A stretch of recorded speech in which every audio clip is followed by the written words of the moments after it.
우리가 예수님을 믿을 때 두 가지 새로운 관계 속으로 들어가게 됩니다. 첫 번째는 하나님과 새로운 관계를 맺게 됩니다. 하나님을 멀리 떠나 상관없이 살아가던 저희들이 하나님과 화목하게 됩니다. 하나님의 자녀가 되어 하나님의 돌보심을 받게 되고 또 하나님의 백성으로서 하나님의 다스리심을 받게 됩니다. 두 번째 새로운 관계는 악한 사단과의 새로운 관계 속으로 들어갑니다.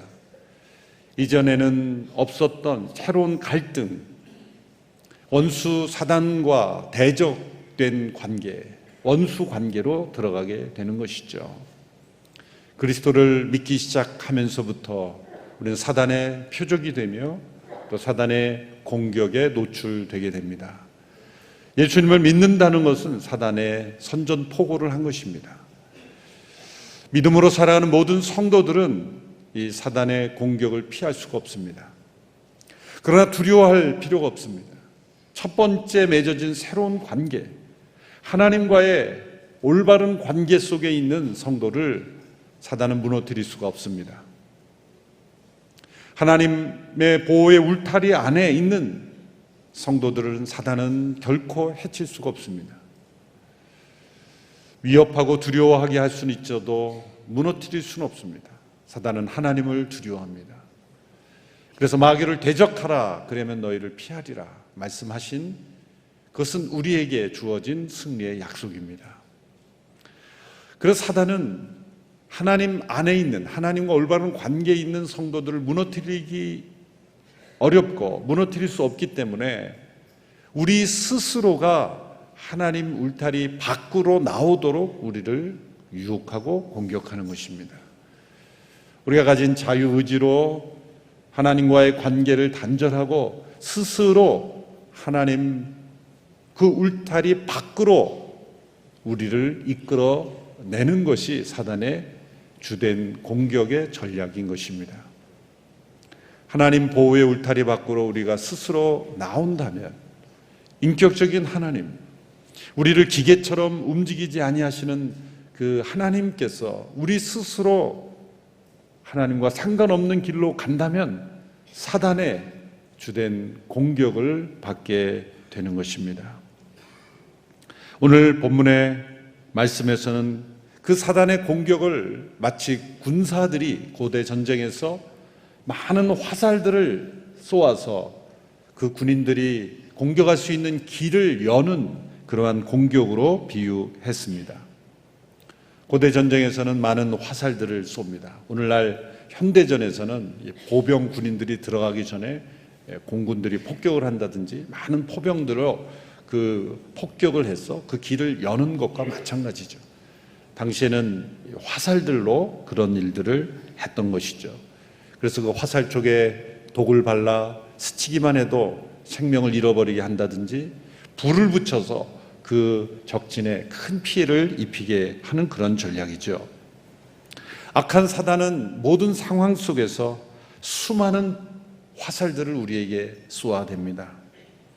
우리의 마음속과 생각 속에 스쳐 지나가는 많은 생각들이 바로 사단이 독을 발라 쏘는 화살일 수 있고 불을 붙여 우리에게 던지는 불화살일 수가 있는 겁니다. 우리 마음속에 찾아오는 엄습해오는 모든 악한 생각들, 불안, 두려움, 미움, 때로는 욕망, 질투, 유혹, 우리의 상상 속에 일어나는 많은 것들이 사단이 우리에게 쏘아대는 화살들입니다. 사단이 우리가 하나님의 울타리를 떠나도록 공격하는 많은 화살 중에 대표적인 것이 바로 이 불안입니다. 불안의 화살이라고 할 수 있습니다. 우리를 불안하게 합니다. 그리고 하나님 밖에서 그 불안을 해결하도록 하는 것입니다. 우리가 느끼는 불안은 일종의 하나님을 향한 귀소 본능입니다. 고향에 대한 향수입니다.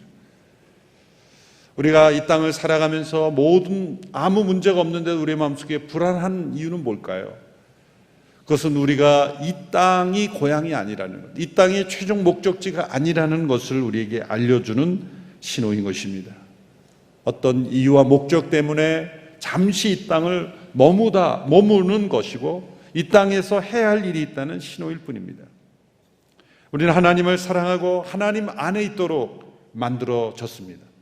그런데 그 밖으로 나가도록 할 때 우리 안에 느껴지는 것이 불안입니다. 그래서 히포의 어거스틴이 주 400년 무렵에 이런 기도문을 남겼죠. 당신을 위해 우리를 만드셨으므로 우리 마음은 당신 안에서 쉼을 얻기까지 불안합니다. 사단은 하나님을 향하도록 일어나는 이 불안을 이 세상에 속한 것들로 자신을 채워서 해결하도록 속입니다. 인간관계를 통해서 해결하도록 합니다.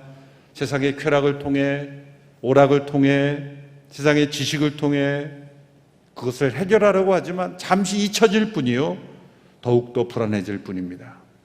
그래서 스스로 하나님을 떠나 사단의 공격 대상이 되도록 하는 것이죠.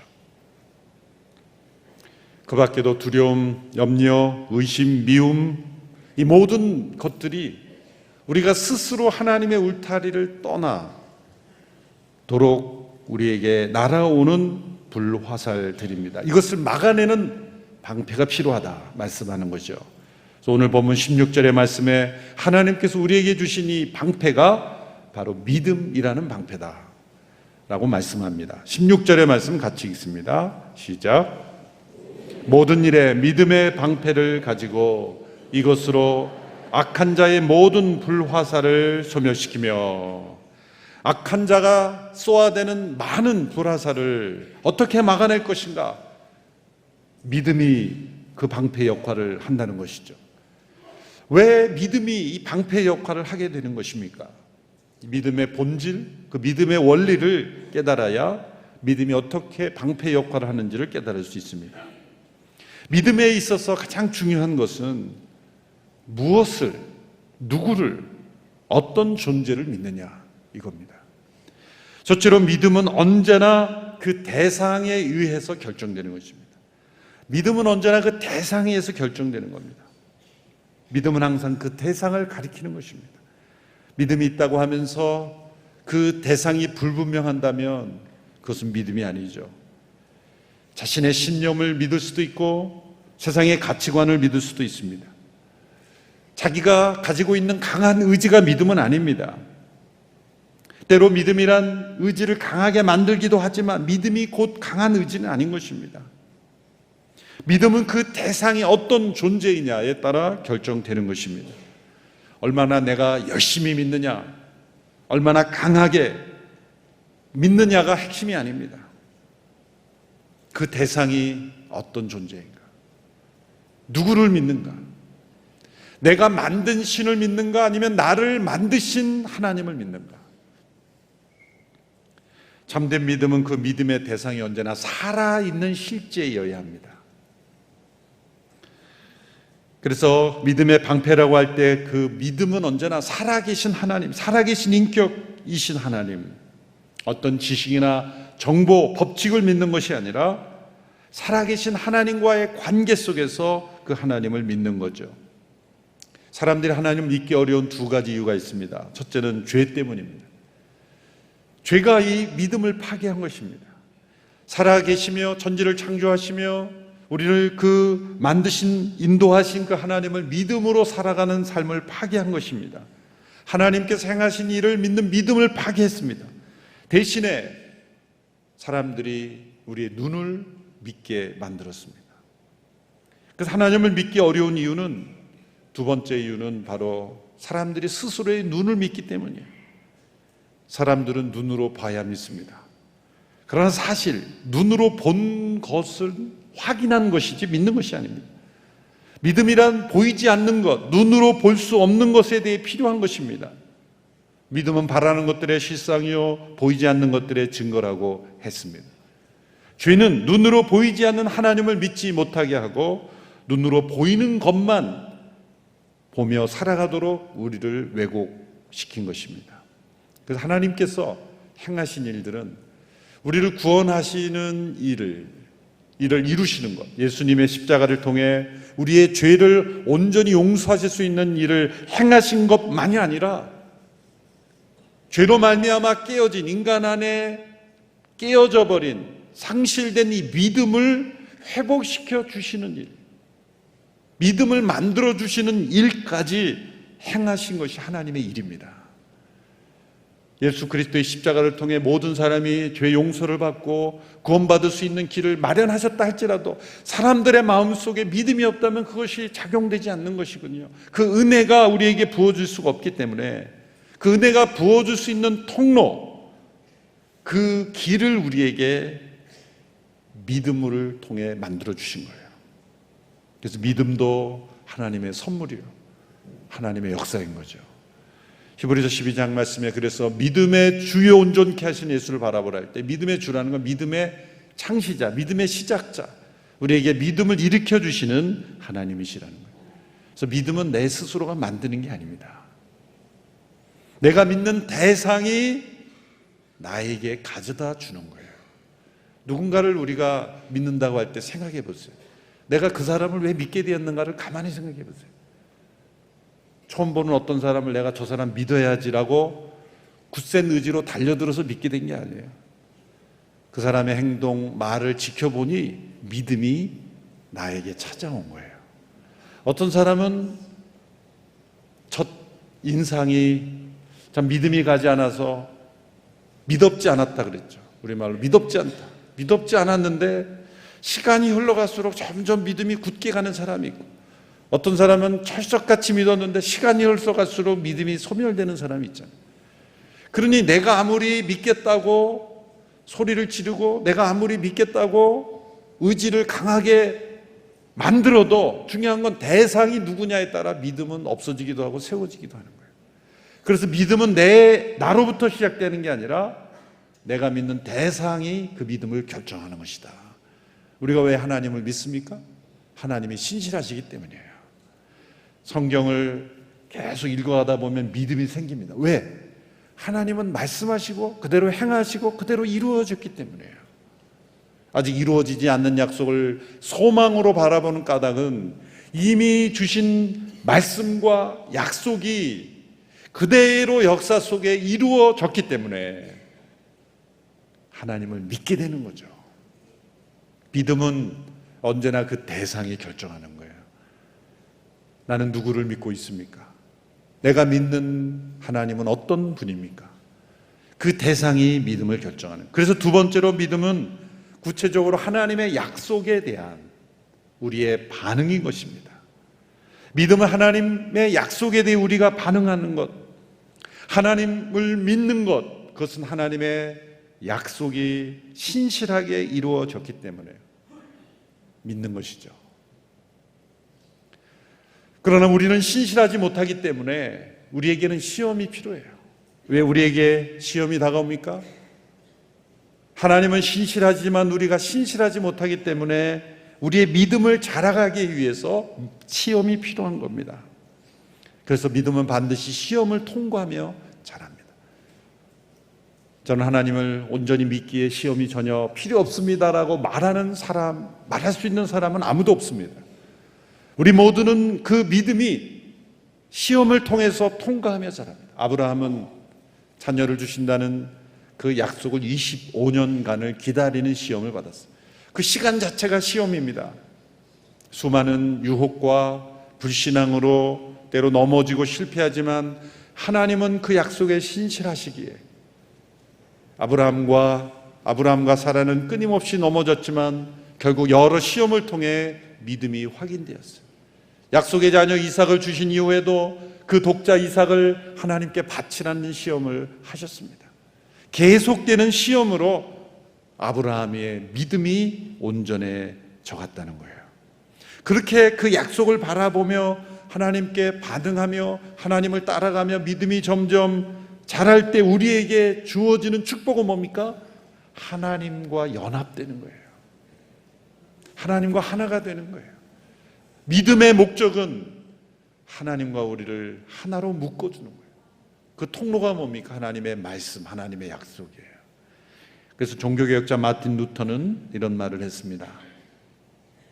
견고한 믿음으로 하나님의 약속들을 굳게 붙드는 영혼은 그 약속들과 든든히 연합하게 되며 온전히 그 약속들 속으로 들어가기 때문에 그 영혼은 그 모든 약속들의 능력을 나누어 가지게 될 뿐만 아니라 아예 그 능력에 흠뻑 취하여 적셔지게 된다. 견고한 믿음으로 하나님의 약속을 붙잡을 때 그 약속이 우리를 하나로 묶어서 약속과 연합되면 결국 하나님과 연합되게 돼요. 하나님의 능력을 우리가 나눠 가지게 돼요. 하나님의 능력에 적셔지게 된다. 그런 표현을 썼어요. 그 세 번째 믿음의 중요한 본질은 하나님과 연합하여 하나님의 능력으로 우리가 보호를 받게 되는 거예요. 우리가 어떻게 하나님과 연합한다 그랬습니까? 하나님의 약속에 믿음으로 반응할 때 그 약속이 신실하게 그 약속을 붙잡는 모든 백성들의 하나님께서 보호하시는 능력이 임하신다는 거예요. 아브라함의 생애에서도 자녀를 주신다는 약속이 더디 이루어지고 있을 때 아브라함은 사단으로부터 의심과 불신의 불화살을 계속 맞았죠. 그래서 이스마엘을 낳게 되고 불안했고 두려워했고, 그렇게 아브라함이 거의 쓰러지게 됐을 때 하나님께서 말씀하시죠. 두려워 말라. 나는 너의 방패요 너의 지극히 큰 상급이니라. 창세기 15장 1절에 말씀하셨어요. 왜 하나님께서 내가 너의 방패라고 말씀하셨습니까? 아브라함이 의심과 불신의 불화살 속에 쓰러지고 있었기 때문에. 시편 84편에서도 다윗은 하나님은 해요 방패시라 고백했습니다. 하나님께서는 믿음으로 하나님의 약속을 주장하는 모든 자들에게 방패가 되어주십니다. 믿는 자가 그 방패 뒤에 숨는 순간 악한 자의 모든 화살은 소멸되는 것입니다. 모든 지옥의 세력이 다 함께 모여도 그 하나님의 방패 뒤에 숨는 자는 해칠 수가 없습니다. 열왕기하 6장을 보면 이스라엘이 아람 국에 의해서 여러 번 침공을 받았습니다. 그런데 그때에 엘리사 선지자가 있었죠. 엘리사 선지자는 하나님의 예언의 은사를 받았습니다. 그래서 어디로 어떻게 공격해 올지를 다 엘리사가 왕에게 알려주는 거예요. 그래서 그 길목에 다 경계를 하고 준비를 하니 아람이 칠 수가 없는 거예요. 아람 왕이 처음에는 누가 그 나라에 이스라엘과 내통하는 자가 있다 그렇게 생각했지만 엘리사라는 선지자 때문이다 라는 걸 알고 이 엘리사를 잡도록 공격하죠. 그래서 아람의 큰 군대가 엘리사가 있는 도단이라는 성을 공격합니다. 큰 군대가 그 도단성을 둘러싸고 있습니다. 엘리사의 젊은 종이 그것을 보고 두려워하여 엘리사에게 말합니다. 두려움의 불화살을 받은 거예요. 큰 군대가 있으니 젊은 종은 두려운 거예요. 큰 두려움의 불화살이 쏟아지고 있었습니다. 내 주여 우리가 어떻게 해야 합니까? 떨며 물었습니다. 그때 엘리사 선지자는 말했습니다. 두려워하지 마라. 우리와 함께하는 자들이 저들과 함께하는 자들보다 많다. 함께 따라해 보십시오. 두려워하지 마라. 우리와 함께하는 자가 저들과 함께하는 자보다 많다. 그리고 엘리사가 기도했어요. 주여 그의 눈을 열어 보게 하소서. 그때 하나님께서 그 청년의 눈을 열어주셨는데 그가 보니 수많은 불말과 불 전차가 산에 가득했는데 엘리사를 둘러싸고 있는 것이었어요. 우리 눈에 보이지 않지만 하나님의 말씀 속에 하나님의 약속을 주장하고 하나님과 연합된 하나님의 사람들은 수많은 하나님의 능력으로 보호하고 계시다는 거예요. 우리 눈에 보이지 않았을 뿐이에요. 우리는 눈에 보이는 모든 것들이 우리를 보호하고 있다고 생각하지만 내가 가진 물질, 지식, 경험 그 모든 것이 내가 관리하는 건강이 나를 보호한다는 것이 한다고 생각하지만 우리 눈에 보이지 않는 수많은 하나님의 보호하심이 믿음으로 하나님의 약속을 따라 살아가는 자들을 보호하고 계시는 거예요. 우리 눈에 보이지 않는 하나님의 수많은 천군 천사들, 불말과 불천사들, 선지서에 보면 불성과 불기둥으로 우리를 지켜주시는 것이죠. 두려움의 불화살이 날아올 때마다 이렇게 믿음의 방패를 사용하십시오. 우리와 함께하는 이들이 저들과 함께하는 이보다 많으니라. 그래서 믿음으로 모든 불화살을 막고 승리할 수가 있는 것입니다. 이렇게 믿음은 방패 역할을 하는 거예요. 믿음은 우리가 믿는 그 대상에 따라 결정된다 그랬어요. 또 하나님의 약속을 주장할 때 그 하나님의 보호하심이 우리에게 함께 하시는 은혜로 방패 역할을 한다 그랬어요. 또 한편으로 그 믿음은 우리에게 예비된 다른 세상으로 들어가는 문이 됨으로써 우리를 보호하신다고 말할 수 있습니다. 본문에서 이 방패라는 단어의 헬라어의 단어는 문이라는 단어에서 파생된 단어입니다. 그것은 고대 로마 군인들이 썼던 방패가 전신을 가릴 수 있는 큰 문처럼 크기 때문이기도 하지만 또 다른 면으로 볼 때 믿음은 문과 같기 때문이라고 생각합니다. 이 세상에 갇혀 사는 인생이 아니라 우리에게 예비된 영원한 세상으로 들어가는 문이 되기에 이 세상에서 방패 역할을 하기도 하지만 궁극적으로는 우리가 방패로서만 믿음을 쓰는 게 아니에요. 이 세상의 모든 악한 자와 언제까지 막아내기만 하며 살 거예요. 더 이상 공격할 수 없는 곳으로 들어가 버리면 끝나는 거예요. 그렇죠? 화살이 쏟아지는 곳에 영원히 우리가 있도록 하시는 것이 하나님의 계획이 아니에요. 언젠가 우리는 이 믿음으로 그 문으로 다시는 공격이 없는 세상으로 우리를 인도하시는 거예요. 우리가 그 하나님의 진리를 믿을 때 때로는 그 문으로 영원한 세상을 경험하며 살아가는 거예요. 그래서 우리가 하나님을 믿는 것, 예수 그리스도를 통해 우리에게 주신 이 성경을 믿는 것은 세상이 보지 못하는 문으로 들어가 다른 세상을 볼 수 있기 때문이에요. 유명한 C.S. 루이스가 이런 말을 했죠. 나는 태양이 떴다고 믿는 것처럼 기독교를 믿는다. 단지 내가 그것을 보기 때문이 아니라 그 태양에 의해서 다른 모든 것을 볼 수 있기 때문이다. 여러분, 최선의 방어는 뭡니까? 있어야 될 곳에 있고 바라보아야 될 것을 바라보는 거예요. 믿음은 영원한 세상을 열어주는 문이 되기에 그것은 누구도 공격할 수 없는 사단의 불화살이 이 세상 속에서는 우리를 쏠 수 있지만 영원한 하나님의 나라는 쏠 수가 없는 거예요. 그래서 믿음이란 뭡니까? 더 큰 것을 받아들이기 위해서 그보다 작은 모든 것을 다 거절하는 거예요. 믿음이란 단순합니다. 가장 좋은 것을 택하는 겁니다. 온전한 것을 택하는 겁니다. 반드시 내게 있어야 될 것을 택하는 겁니다. 죽음이 눈앞에 있다면 죽음 너머에 있는 영원한 생명을 붙잡는 것은 당연한 거죠. 크고 위대하시며 전능하신 그 하나님을 믿기를 선택했을 때 우리는 그 밖의 모든 것을 다 거절하는 것입니다. 하나님은 우리에게 새하늘과 새 땅을 예비해 주셨습니다. 우리는 믿음으로 그 나라에 들어갑니다. 구원받기 위해서만 믿는 게 아니라 매일매일 그 믿음으로 살아갈 때 우리는 믿음으로 의롭게 된 것처럼 믿음으로 온전케 될 것입니다.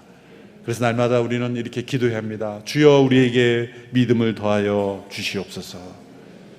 그 믿음이 방패처럼 우리를 보호해 주실 것입니다. 하나님은 신실하십니다. 하나님 그 약속에 신실하시기에 그 신실하신 하나님을 날마다 바라볼 때 우리도 신실한 믿음의 사람들로 살아갈 때 그 어떤 사단의 공격도 우리를 무너뜨릴 수 없는 믿음의 방패는 능력을 발휘하게 될 줄로 믿습니다. 함께 찬양할 때 아까 불렀던 오 신실하신 주 찬양을 함께 부르고 마치도록 하겠습니다.